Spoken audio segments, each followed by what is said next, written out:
Hello friends, உங்கள் கூட இன்றைக்கி என்னோடய கிச்சன் டைம் ஷேர் பண்ண போகிறேன். இன்றைக்கி எங்கள் வீட்டில் டின்னருக்கு chapati with paneer butter masala gravy தான் நான் ரெடி பண்ண போகிறேன். கிரேவி ரெடி பண்ணிவிட்டேன். இந்த வீடியோவில் எப்படி குக் பண்ணுறதுங்கிறது கிடையாது, எப்படிலாம் குக் பண்ணுறேன் அதுதான் இந்த வீடியோ. ஒரு வாரமாகவே கேட்டுட்டு இருந்தாங்க வீட்டில் பன்னீர் பட்டர் மசாலாவும் அது கூட சப்பாத்தி செஞ்சு தர சொல்லி. பாவம் பயபில் ரொம்ப நாளாகவே கேட்குறாங்களே, சரி செஞ்சு கொடுத்துருவோன்னு செய்ய ஸ்டார்ட் பண்ணிட்டேன். இப்போது டாஸ்க் என்னென்னா சப்பாத்தி ரவுண்டாக வரணுங்க. அதுதான் ஏதோ ரவுண்டாக வந்திருக்குன்னு நான் நினைக்கிறேன்.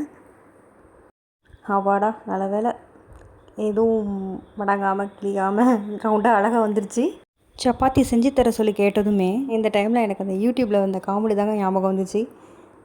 சப்பாத்தி மாவு பிசையணும், எல்லா மாவையும் பாலாக உருட்டி வைக்கணும், 10 நிமிஷம் வேறு ஊறணும், உருட்டி வச்சிருந்த மாவை தேய்க்கணும், ரவுண்டாக ஷேப் ஆகலைன்னா திட்டு வேறு வாங்க செய்யணும், அதை கல்லில் போடணும், அதை திருப்பி வேறு போடணும்.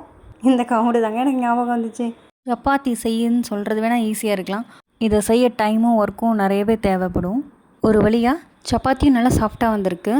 எப்படி இருக்குன்னு சாப்பிட்டு பார்க்கலாமா? உண்மையிலே சூப்பராக வந்திருக்குங்க. பன்னீரும் ரொம்ப சாஃப்டாக குக் ஆகிருக்கு. உண்மையிலே செம்ம டேஸ்ட்டாக வந்துருச்சுங்க. நான் எக்ஸ்பெக்ட் பண்ணதை விட செம்ம டேஸ்ட்டாக வந்துருச்சு. கண்டிப்பாக என்னவருக்கு பிடிக்கும்னு நினைக்கிறேன். நெக்ஸ்ட் வீடியோவில் பார்ப்போம். Tata, bye bye.